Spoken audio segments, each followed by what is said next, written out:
Audio check. 4, 3, 2, 1.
Good afternoon, everybody. Dr. Daniel Barth here with the How Do You Know program.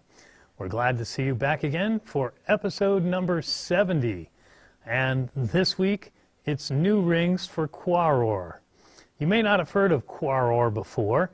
It's one of our dwarf outer planets, our trans-Neptunian planets. There's lots of verbiage out there. We'll get to that in a few minutes. Right now, we want to give you an update on the Eratosthenes project, International Measure the Earth Day. I was very pleased to have the opportunity this last week to be a speaker on Global Star Party 113, hosted by Explore Alliance, and they gave me a platform in about 15 minutes to explain the Eratosthenes project to you. If you're not familiar, what we're going to be doing is this March, during the week of March 12 to March 18, we're going to be asking everyone around the world to find some sort of a vertical stick called a gnomon. It's any kind of a stick, whether it's a pencil or a yardstick or anything else. And when it hits local noon, when your shadow for your stick points exactly due north, to take a minute, measure the length of the shadow on the ground, measure the height of the stick.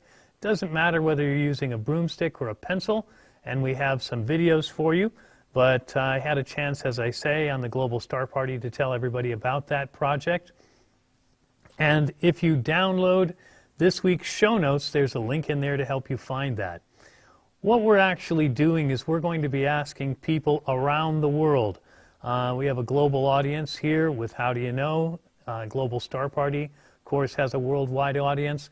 We're going to be asking teachers, students, amateur astronomers, interested citizen scientists around the world to take some time on a clear sunny day between March 12 and March 18 and measure a shadow for us. Measure the length of the shadow, the length of the rod, casting the shadow, and then there's a drop box for you, and again the link is on today's show notes where you can find the instruction. There are videos. If you go to YouTube, and you look at the Astronomy for Educators channel, that's my channel, there's a couple of nice videos there for you where you can see how the project works, and there's one video where I'm actually doing the measurement, and you can watch that along with me. They're fairly short and informative. We're going to have people around the world send in their data, and we're going to use this data to measure the circumference of the Earth. You may know that Eratosthenes, the famous Greek mathematician and scholar, did this in 245 BC, so almost 2,400 years ago. And what he did, he noticed that a well in Syene, Egypt, it's now called Aswan, that town lies on the equator. On the summer solstice, the sun would shine right down the well with no shadow, meaning the sun was directly vertical. He found another city, Alexandria, about 1,000 kilometers north, and on the same day, at local noon, he went ahead and measured the length of the shadow, and by comparing the two solar angles, he was able to use that in a ratio with the distance between the two cities and measure the entire circumference of the Earth. Eratosthenes, with a stick and a ruler, got to within 2.5% of the modern value in 245 BC. We're going to be using GPS coordinates from people sending in their data and the length of their stick and their shadow, and we're going to be comparing these measurements each to the other around the world, and we're going to see if we can get a more precise measurement of the Earth's circumference. It's a wonderful project to get students and amateur astronomers involved.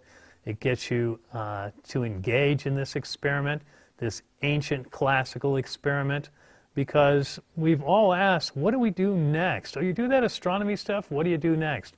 Oh, well, in mid-March, we're going to be measuring the Earth together, and I hope you'll be with us there. Now, if you'd like to have more information, 2 books available for you. The first one is Astronomy for Educators, the world's premier best-selling astronomy activity manual. It's open resource, it's published by the University of Arkansas, and it's free. Put Astronomy for Educators into any search engine and you'll find the ScholarWorks link to download it from the university. That one's free. And if you'd like to support me, these activities, and my program, please go ahead and pick up a copy of Star Mentor. This is my latest book, 50 years of teaching beginners astronomy condensed into a how-to do-it-yourself book with more than 50 activities that you can do to learn about and teach about astronomy in your backyard. So I hope you'll pick up a copy of Star Mentor today. Good. Let's go ahead and dive into today's program. I'd like you to take a look at Quaroar. Now, what is Quaroar? Quaroar is one of the solar system's minor planets. Yes, we're going to tread lightly through the tulips on the is it a dwarf planet, is it a real planet, but it's a small world. It has a diameter of about 600 or so kilometers, so it's about a 350-mile wide world, and it's one of our small outer planets that lie in the Kuiper Belt. Is it a real planet? Yes, it is a real planet. Right now, if you go look it up, you'll see that it's classified as a dwarf planet. Okay, that's just fine. If it's like going to a theme park, you must be this tall to ride the roller coaster. And if you want to say, pick a number and say every planet smaller than this is not a regular planet, it's a dwarf planet. That would seem to me to say that if you're bigger than a certain size, you're a giant planet, but we're not that consistent. The problem I have is when people say, oh, it's not a planet, it's a dwarf planet. And the whole nonsense that Pluto was demoted and is not a real planet anymore. You know what? Go look up a definition for dwarf planet. There's not a scientific definition for dwarf planet. If we go and take a look at this, if you look at Wikipedia, everyone's favorite first stop, it says it's a planet smaller than the 8 classical planets. Sorry, Wikipedia, there are not 8 classical planets, there are 5. The 5 classical planets are the ones that the Greeks and the Egyptians, Babylonians, all the ancient people knew, and these are planets you can see with the naked eye. So Mercury, Venus, Mars, Jupiter, Saturn. If they want to say the 5 planets we knew before Pluto, well, okay. I guess that would make a dwarf anything smaller than 4,879.4 kilometers, because that's the size of Mercury. So if they want to say, oh, if it's smaller than Mercury, well, my question is, well, where's the line and how did you set it? Why isn't Mercury a dwarf planet? Because we've known about it for a long time? It seems silly to me. Another definition you'll find, and this is from NASA, it says a planet big enough to be a spheroid, however its orbital path is full of other objects like asteroids. Well, that's basically, that has a lovely fallacy in that definition. And you know a fallacy, right? It's usually it's a linguistic trick, something that's not true. The fallacy we're talking about here is that, gee, we can define something by its environment. So here we have a lovely open go-to mug promoting the PMC-8 controller from Explore Scientific, and it's a mug because it's on my desk. But if I take it outside and set it in the parking lot, it's not a mug, it's a cup. Well, I'm sorry. The environment doesn't change what it is. That's a silly idea. That's like saying, oh, at the bottom of the sea, it's not a rock, it's a stone. And on top of a mountain, it's, I don't know. This idea that we define things based on where they are, no, we don't. No, we don't. We define things by their innate characteristics. How do I know it's a coffee mug? Well, it's a ceramic coffee mug because of what it's made of. It's a mug because of the straight right cylinder shape. It has one hole in the top and a handle on the side. And I recognize it. Oh, it's a mug. Doesn't matter what color it would be, where I found it, in what country I located it. Wouldn't matter who made it. Wouldn't matter if it was made overseas and imported, or if it was made by a local artisan on a potter's wheel. It's a mug. It's a coffee mug because of what I put in it, and it's a mug because of its shape and its various characteristics that are particular to it. If I take a smartphone somewhere else, it's still a smartphone because of what it is. The environment does not define it. The innate characteristics define it. Yes, the IAU and NASA have been doing this silliness since 2006. If you go a little farther, with NASA's definition that, oh, it's not a real planet because it has asteroids and such in its orbit. It has debris. Its orbit isn't cleaned up. If you don't clean your room, Pinocchio, you're not a real boy. Well, if we had an asteroid come in and from somewhere far outside the solar system and it looped around the sun and it lost energy and it settled into an orbit around near the Earth's orbit, would that mean the Earth was no longer a planet?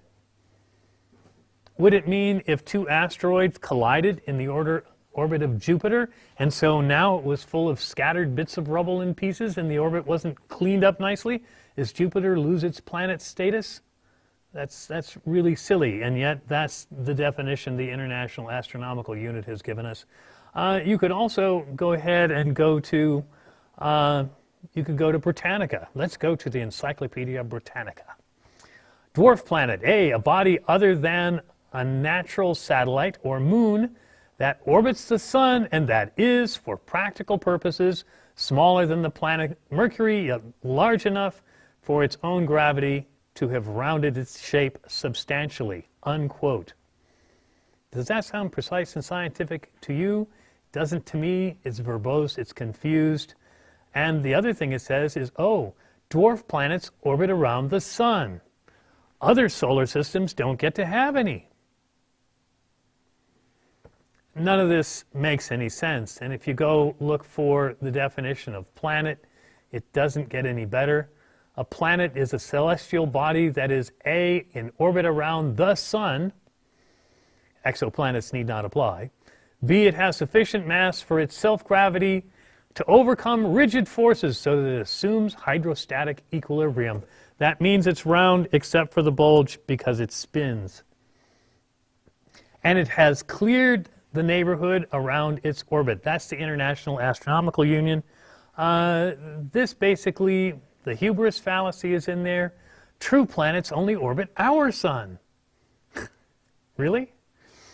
And it also contains the environment defines the object fallacy that NASA uses.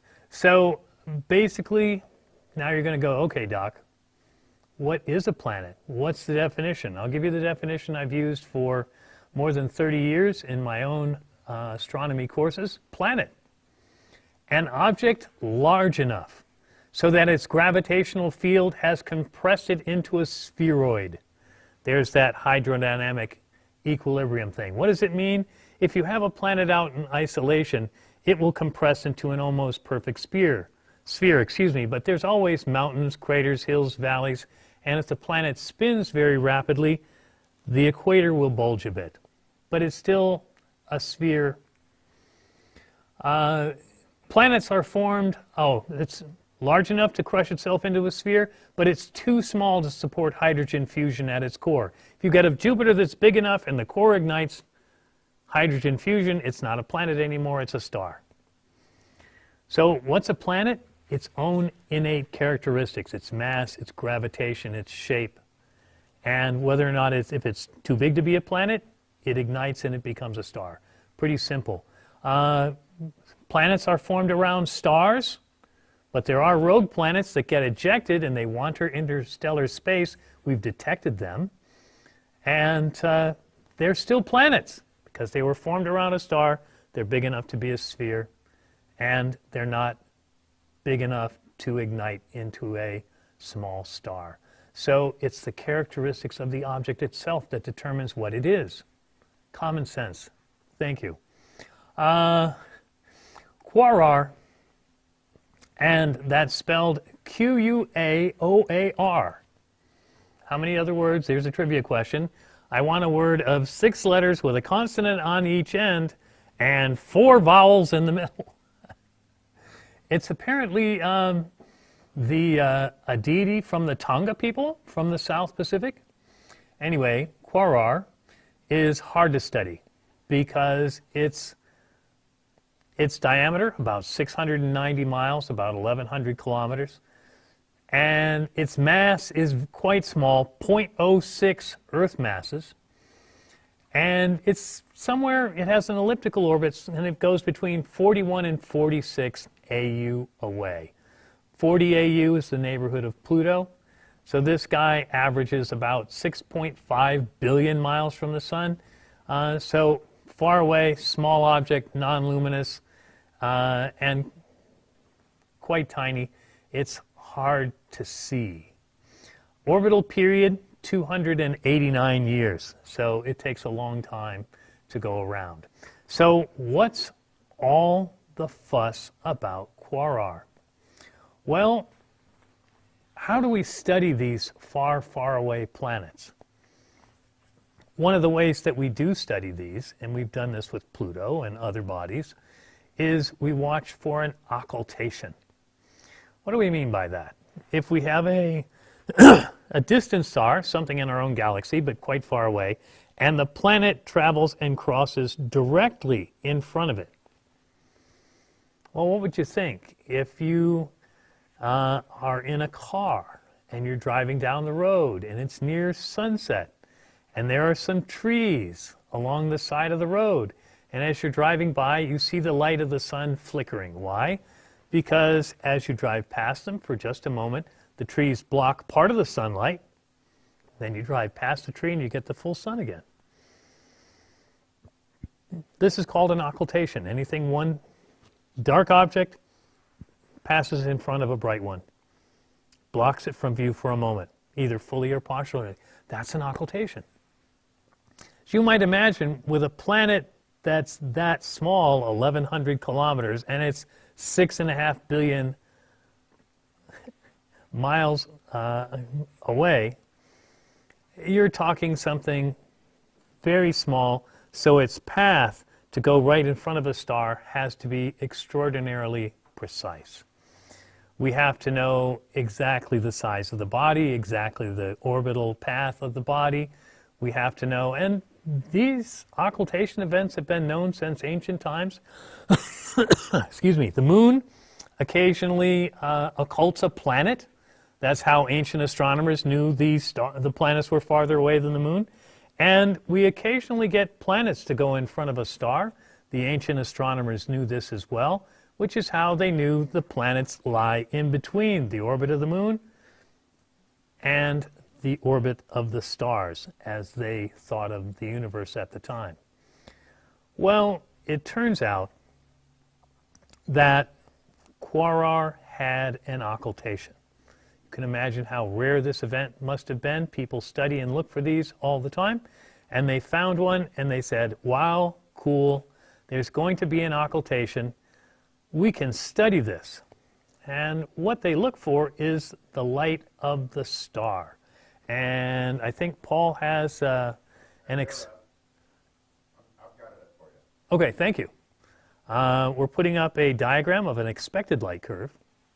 And what you're looking at here is you can see a little diagram where Kwara, the planet, passes in front of a star. That's over on the left side of the diagram. And you see how the brightness of the starlight dips for a period of time. Well, what does that tell us? Well, we know very precisely from the distance how fast Quaroar is moving in orbit. How long it takes for the light curve to drop and then come up, along with the speed of the planet's travel, gives us a very precise measurement of the diameter. That's one thing. If you get a planet with a microatmosphere like Pluto, when it occults a star, the light curve isn't straight down and straight up. It's fuzzy on the edges, which tells us, oh, the starlight is passing through an atmosphere. And so what we were expecting to see with this occultation of Quaroar is that we would get a nice dip and we would be able to refine our estimate of this small planet's diameter. Okay, how do we do this? The ESA were actually the heroes who did this one this time, guys. It wasn't NASA or an amateur with a C-14.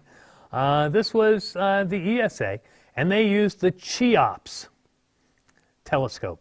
I love the acronyms. Cheops, I believe, was an Egyptian pharaoh, but it doesn't have anything to do with pharaohs or pyramids or anything. Cheops is the characterizing exoplanet satellite telescope.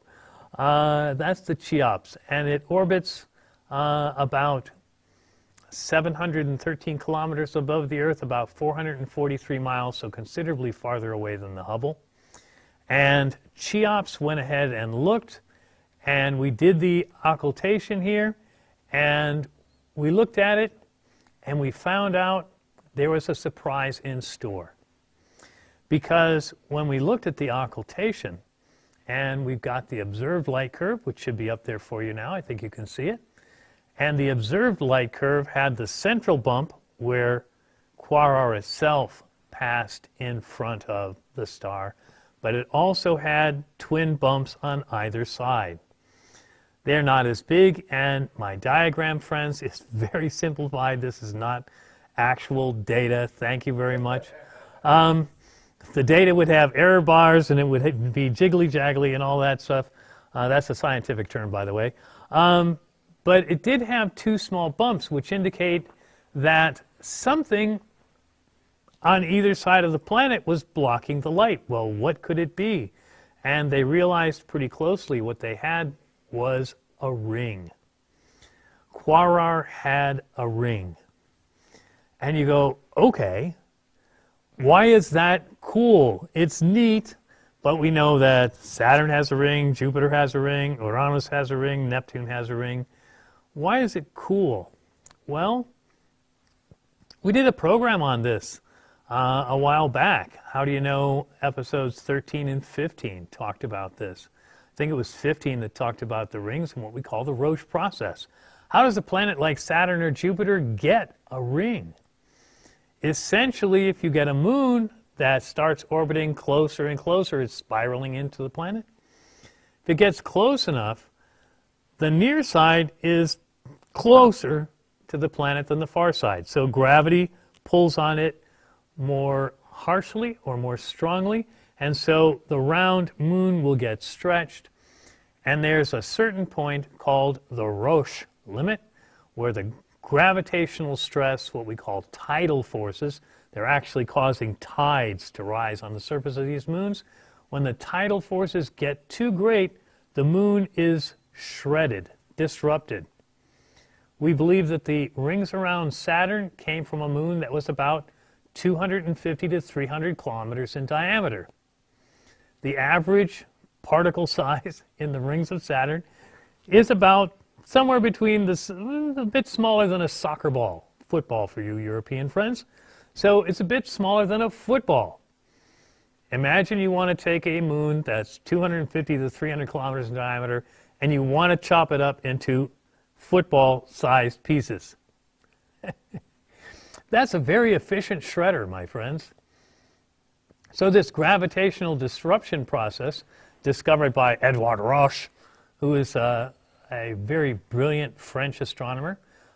His anglicized name, I always tell my students, would be Eddie Rock, which sounds, you know, like he would be a cool astronomer on TV.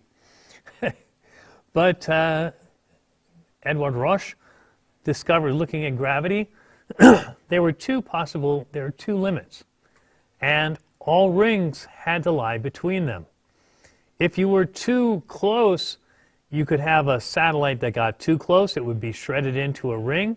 But if a moon was too far away, the gravity would be too weak and the moon would drift away and become an independent satellite of the sun. The moon would become an asteroid.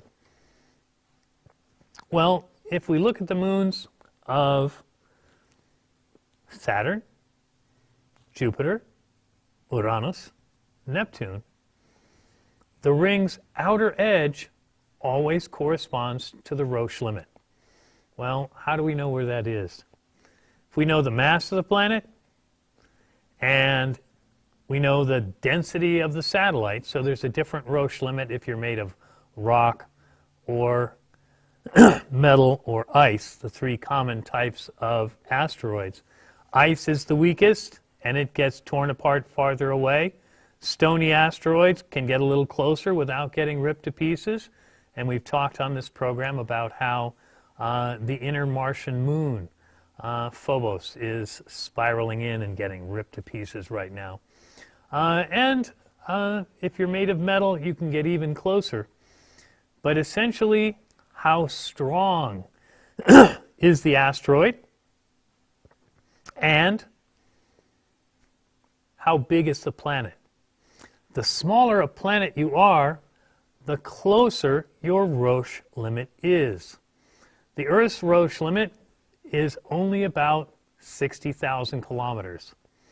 So an asteroid would have to get closer than 60,000 kilometers in order to get ripped to pieces. Well, what happens if you have a mess of particles farther away than the Roche limit? Then what happens? Well, this is basically what happened to the Earth about 4.5 billion years ago, what we call the Theia impact. Theia is an early planetary body from our solar system, about the size of Mars, so about 10% of the mass of the Earth, half its size. It collided with the Earth. Huge impact, surprise. Many, many gigatons of mass were blasted into Earth orbit, and most of that material was blasted into orbit far beyond the Earth's Roche limit. Well, we believe that it took only a matter of days or perhaps weeks for all of those particles to coalesce into a moon. And that's what happens. If you have particles that are outside the Roche limit, and you have a ring of material within, at the very outside, a couple of months, these materials will coalesce into one solid body. So all these materials will collide and stick, and you will have a new moon. Okay, so we know what happens when a moon gets too close, you get a ring. If you have a ring of material that's too far away, it clumps to make a moon. There's a nice symmetry there. Well, then we take a look at Quaroar. We take a look at Quaroar and its ring, and we have a nice little diagram for you there. And what we see here is that Quaroar's ring is quite a ways away from Quaroar's Roche limit, being so small and so low mass, 0.06 Earth masses. That makes it something 1/20th the mass of Mars, very tiny. Its Roche limit would be very, very close indeed. And yet this ring forms something like 7.5 Quaoar radii away, far outside the Roche limit. Well, this is very exciting, because if you get an observation which doesn't fit your current theory, hey, that can indicate new science, some new principle we haven't known about before, new physics, new astronomy, new science, cool stuff. This is the dream of every astronomer, physicist, scientist, and chemist, because this is the stuff with which Nobel Prizes are had, and, you know, billion-dollar discoveries are made. Well, here we see a mini planet. I don't like the word dwarf. It's demeaning. You have a small planet, Quaroar, and it has a ring that's too far away. And if we know that rings that far out, if all the theory and all the simulation and all the computer simulations we have today says, oh, a ring that big would only last a few months. Let's call it a year. Did we actually see that ring within a few months of its formation? Is it literally brand new? The odds of that are pretty minimal. It's not to say that amazing coincidences don't happen, but we don't like to rely on them. And so the question is then, well, gee, I seem to have frozen here. There we go. Well, we'll see if that... I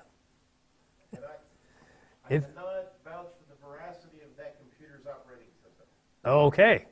Well, I'm getting a blurry version of the text, but that's okay. This is where I'm going rogue and off script to prove that I'm actually qualified to host this program. So we know that gravitational stress, there we go. We know that gravitational stress tears moons apart to form rings. So how do we know what we've got? Well, the paper of this new ring, it's in the journal Nature, and you may have access to that if you work for a university. It's quite pricey to get access to the journal Nature. It's a pricey subscription. But if you don't, one of the interesting things, you look at professional journals of science and astronomy like this, and you look and you say, gee, who wrote this? And the list of authors is titanic. So we usually say et al. We name the first person and then we say et al. That famous paper about the Higgs boson, the discovery of the Higgs boson from the CERN laboratory, had 1,600 authors. This paper has about 30. And we say the author of the article, B.E. Mogado, et al., which means and all his pals. They claim that the ring orbits at what they know to be a 1 to 3 spin resonance distance. So what the heck is that when it's at home, and how do we know it means anything? Well, spin resonance happens anytime either the number of rotations or revolutions of one body divides evenly into the rotation period of another. Give you an example. Our moon is locked in a resonant orbit, and it's a 1-to-1 orbital resonance. Why? It takes the same amount of time to go around on its axis as it does to revolve around the Earth. The rotation time and the revolution time are the same. And so the same side of the moon faces us all the time. You can't see the far side of the moon unless you take a rocket ship and fly there. This 1 to 3 spin resonance, the idea is simply that the amount of time it takes the ring to rotate once around the planet Quaroar is exactly 3 times longer than the rotation time of Quaroar itself on its axis. There are other spin resonance events in our solar system. Mercury has a 2 to 3 resonant rotation around the sun. So it rotates on its axis twice for every 3 times around the sun, and that's controlled by the sun's massive gravity field. If you go and you look at the planet Neptune and the planet Pluto, if you've done some research, you may look and say, well, gosh, the planet Pluto comes inside Neptune's orbit. Every time it goes around, it spends some time closer to the sun than Neptune is. Why doesn't Neptune hit it? Why hasn't Neptune collided with it or flung it away into the outer darkness or flung it down into the inner solar system to hit some other planet or burn up in the sun? Well, because Neptune and Pluto had this very nice, I believe it's a 3 to 1 resonance, where essentially Pluto and Neptune are never close to the sun at the same time. So what's going on here with Quaroar? If this 3 to 1 resonance has anything to do with anything, it may be possible that these resonance effects, because remember, with a resonance effect, what are we talking about? We're talking about gravity, and we're talking about the idea that every so often the planet gets a shove or it gets a tug. Think about a child on a swing, right? If you just go and shove at random times, that's not going to work well for you or the child, because eventually the child will be coming one way, you'll be shoving the other, and there will be crying and band-aids, and it will be a bad day. On the other hand, if you're paying attention, and when the child swings back and reaches the farthest point, then you give a little bit of a shove, and a little more, and a little more, and eventually the child is having fun on the swings. We learn to pump our legs on a swing in the same way, and we change our posture and our center of gravity to time it with the swing, and so we get to have a nice, exciting swing ride. These orbital resonances, Pluto and Neptune, Pluto is kept in its orbital resonance because every so often Neptune gives it a gravitational shove, so to speak, and this keeps Pluto and Neptune timed precisely. If you can think about it, it's like having a marble in the bottom of a bowl. And you put the marble in, and the marble rolls back and forth and back and forth, and it always comes back to the center, like a pendulum, but it's constrained. It doesn't go outside its boundaries. With Pluto and Neptune, Neptune's larger mass, greater gravity. If Pluto starts to get too close, it gets the gravitational nudge, and it's shoved back into a stable place. The James Webb Space Telescope uses a resonant point called the Lagrange point. And it's at L2. Why? Because at that particular point, the gravity of the Earth and Moon and the centrifugal force of orbit at that distance match up, and so you have essentially a gravitational bowl where James Webb can stay there for decades, and it requires no extra rocket fuel to tune the orbit. Doesn't have to do anything like that. So we have this situation where gravitational resonance can give things a tug and keep them confined. If you've ever looked at the rings of Saturn, I'm sure many of you have looked at the rings at Saturn and the rings and gone ahead and seen that Cassini gap, right, between the A and B rings. Last summer, Saturn was up. It was nicely tipped. It was very bright. And I was able, a number of nights with my telescope, to zoom in and see, aha, there's the gap in the rings. Well, that's a resonance effect. there's a moon in that gap. And if you've got a particle in the same orbit as that moon, Mimas, well, Mimas does one of three things. Either it collides with it and it's done with you, or it will slow you down as it passes you, right? And that causes you to fall into the inner ring. Or if it goes past you at a high rate of speed and accelerates you, it will fling that particle out into the outer ring. So Mimas, through resonance, clears that ring gap. So we see here that resonance can, in some way, confine rings to a certain place in orbit around a planet. And we know this happens with moons. We know this happens with large planets and smaller planets in orbit around the sun.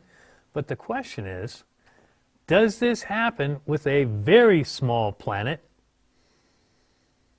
and particles which are in orbit? Now, if you're asking, does Quaroar have a moon? Yes, it does, and it's called Weyot. W-E-Y-Y-O-T, something like that. You can look it up. But we don't think Weyot is confining the ring. It's much too small, and it's too far away. And it doesn't seem, most of the time, rings confining moons, they're kind of next to each other. The moon's orbit forms part of the boundary, and that doesn't seem to be the case here. So as explorations have gone, we've also found that other dwarf planets surprisingly have rings.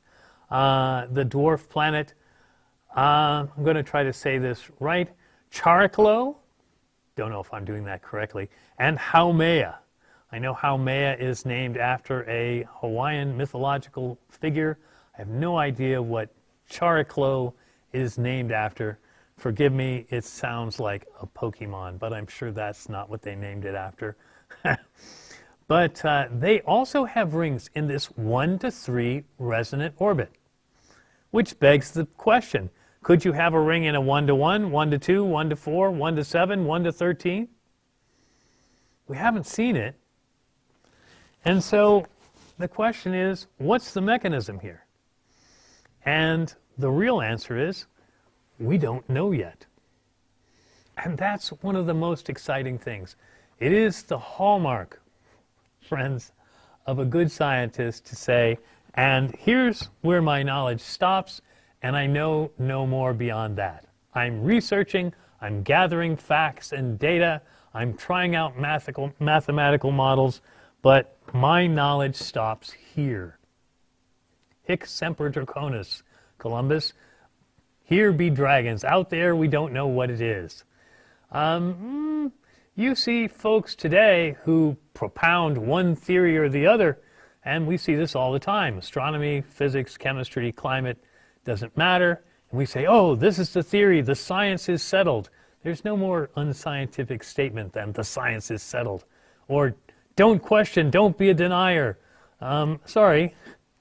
The modus operandi of science and scientists worldwide from ever is question everything. And as someone said, if you ask me a question and I'm wrong, I will learn something. If you ask a question and you're wrong, you'll learn something. Either way, honest questions benefit everyone. And at some point, you have to say, well, this is how much we know. Beyond that, we're still working on it. We're still looking. And there are problems that have gone unsolved for centuries, millennia.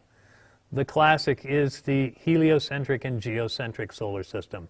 This idea, the solar system is the sun in the center, is the earth in the center.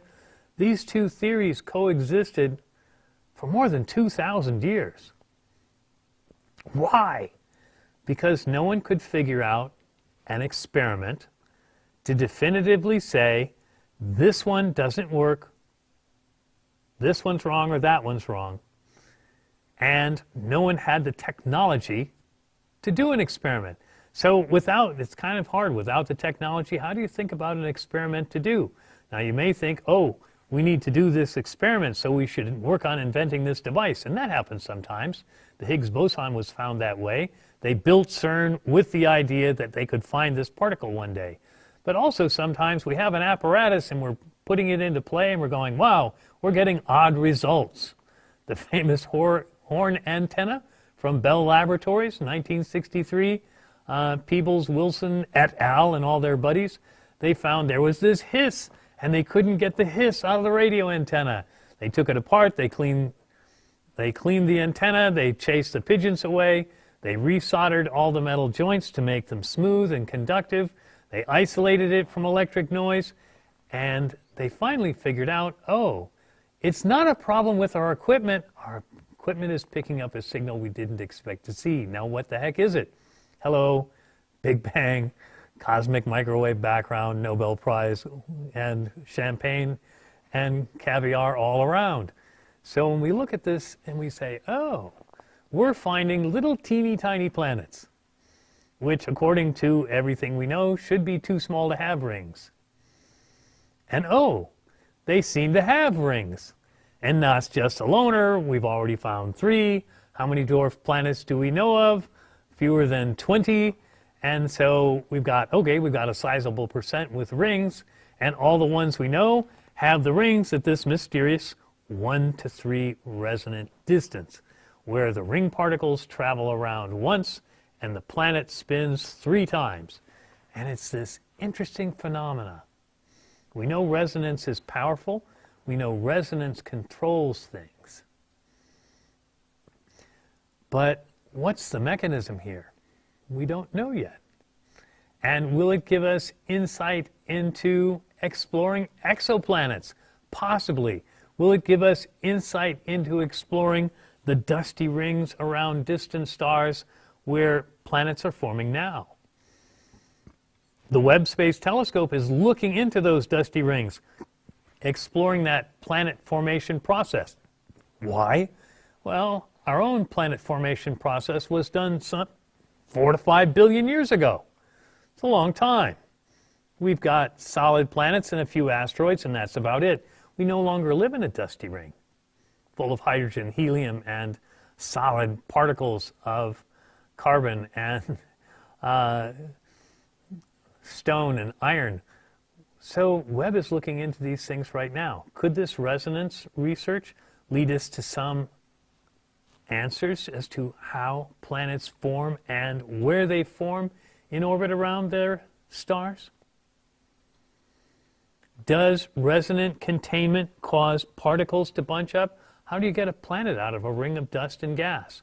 Well, they have to clump together, and we look at distant rings and we see they clump together at certain distances around their star.